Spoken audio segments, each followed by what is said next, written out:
Mainly measure করা হয় কি কি স্যাম্পলের উপরে সেটা বলছে madam.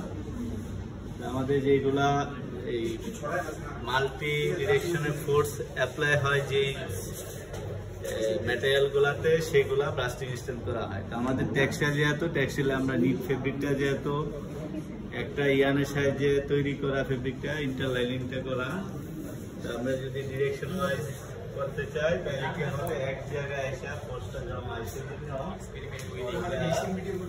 Blasting multi ডিরেকশনে force apply করা হয়। ওভেন ফেব্রিকে আমরা টেনজেল করছি, টেনজেলের ডিরেকশন ওয়াইজ ওয়ার্প এবং ওয়েট ডিরেকশন ওয়াইজ করছি, সেই জন্য ওইটা এই ওভেন ফেব্রিকটা আমাদের টেনজেল একুরেট মান আসে, তো ব্লাস্টিংও করা যাবে।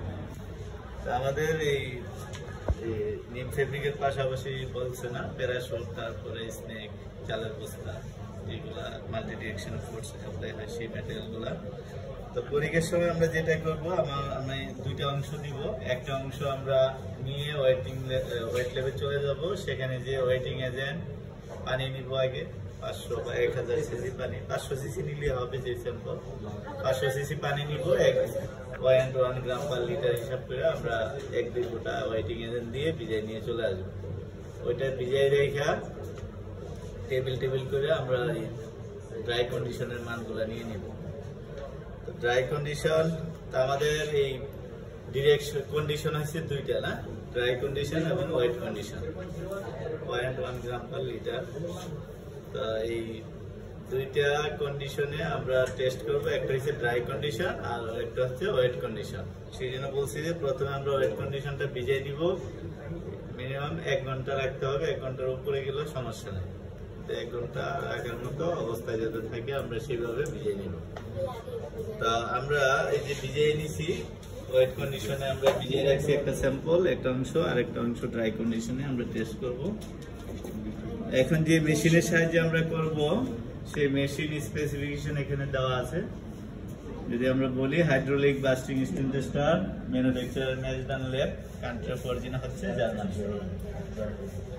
তা আমরা মেশিনের যে পার্টস গুলা কাজ করবে, কিভাবে কাজ করে, কোন পার্টসের নাম কি সেটা যদি আমরা খেয়াল করি, এই যে উপরে একটা চাকার মতো আছে সেই জন্য তাকে এটাকে বলছে হুইল।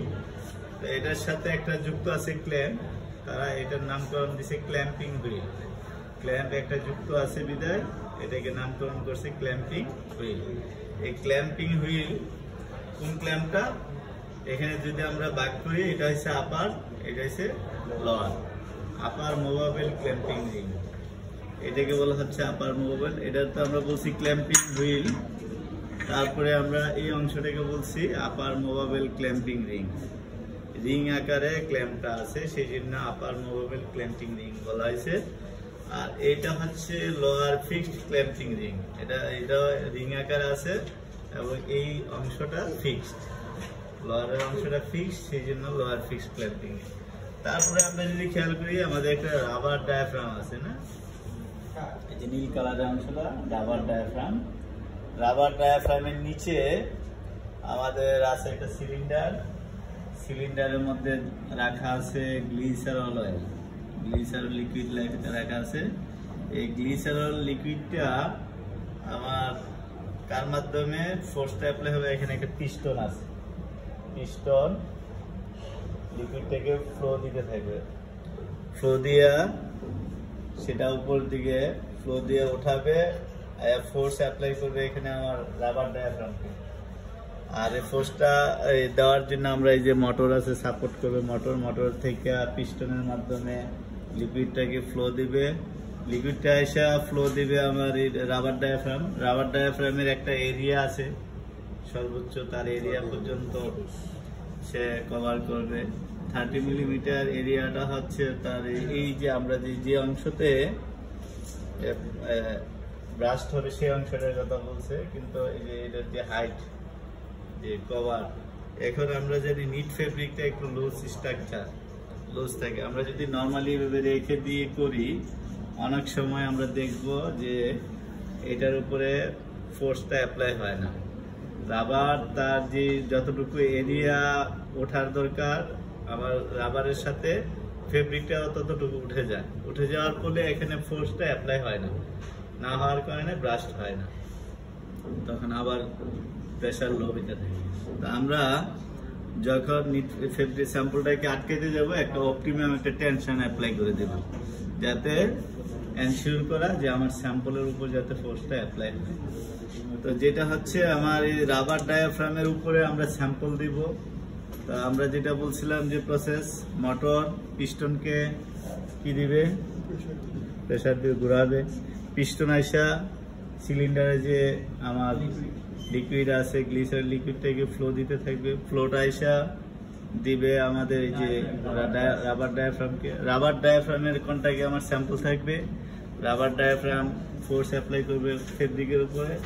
ফেব্রিক যতক্ষণ পর্যন্ত তার নিজস্ব ওয়েটে ফোর্স ধরে রাখবে, যখনই আর এক সময় সে না পারবে তখনই সে ব্রাস্ট করবে।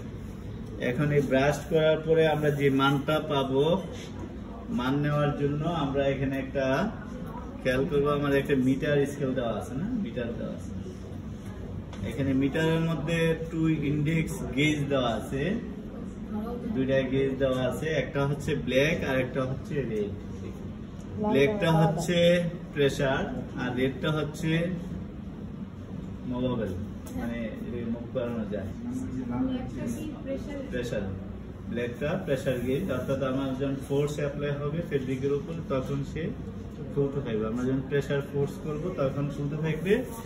আর এই রেডটা হচ্ছে মুভেবল, এটা আমি ইচ্ছা মতো মুভ করাইতে বলবো। এখন কতটুকু মুভ করাবে সেটা আমার এই যে ব্ল্যাকটার কন্টাক্টে আমরা রাখবো, যতটুকু ফেব্রিকের উপরে ফোর্স অ্যাপ্লাই হবে সেই ফোর্সটা এখানে এই ব্ল্যাকটা রেডটাকে কাঁধে করে নিয়ে উঠবে।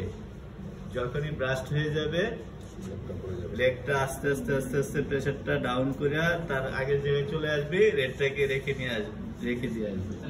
ওই রেডটা হচ্ছে রিডিং গেজ, রিডিংটা নেওয়ার জন্য রেডটা আমরা ইউজ করবো। এখন বেলুগুলা যেগুলা যেভাবে দেওয়া আছে আমরা যদি খেয়াল করি, আমাদের এখানে জিরো দেওয়া আছে, জিরো নিচে জিরো যে একটা দাগ দেওয়া আছে, জিরোর সাথে একটা দাগ দেওয়া আছে।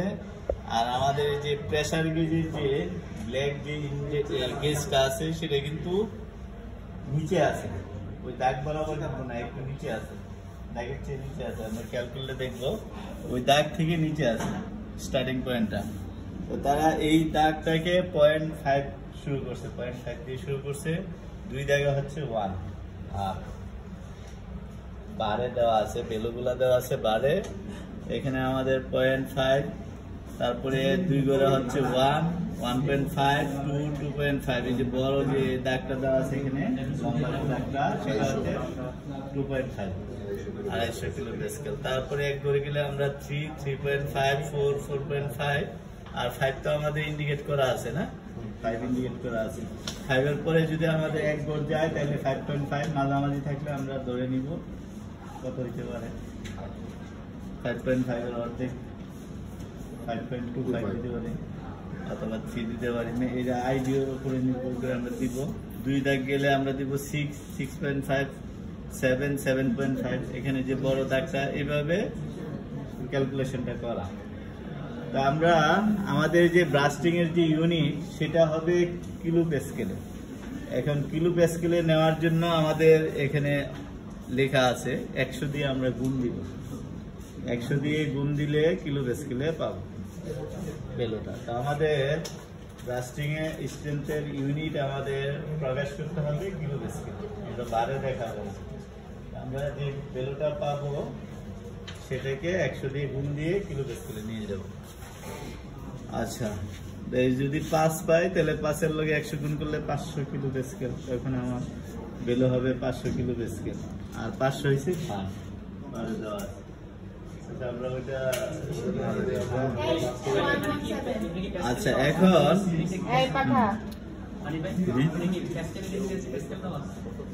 না ভাড়া দেওয়া আছে 100 দিয়ে কিলো প্যাসকেলে নিয়ে যাবে, 500 কিলো প্যাসকেল। আচ্ছা, এখন আসি আমাদের বাটন আছে, 2টা বাটন দেওয়া আছে, একটা হচ্ছে রেড আর একটা হচ্ছে গ্রিন। রেডটা হচ্ছে আমার ইমার্জেন্সি কোনো সমস্যা হলে আমরা টোটাল পাওয়ার অফ করে দিব। রেডের কাজটা হচ্ছে ইমার্জেন্সি বাটনের কাজ, আর এটা গ্রিনটা হচ্ছে আমাদের টেস্ট সুইচ বাটন। আমরা এই সুইচ বাটনটাকে প্রেস করে ধরে রাখবো, যতক্ষণ পর্যন্ত ব্রাশ না হয় ততক্ষণ পর্যন্ত আমরা ধরে রাখবো। তারপরে বলা হয়েছে যে এখানে বলা হয়েছে আমরা যে কন্ডিশন, দুইটা কন্ডিশনে করবো টেস্ট। দুইটা কন্ডিশন যদি করি তাহলে কম্পেয়ার করলে আমরা দেখবো যে ওয়েট কন্ডিশনের স্ট্রেংথ কি বেশি হওয়ার কথা। কেন বেশি হবে বলছে না, যে কটন যদি হয় 100% কটন হইলে আমার হাইড্রোজেন বন্ড তৈরি করবে ওয়াটারের সাথে,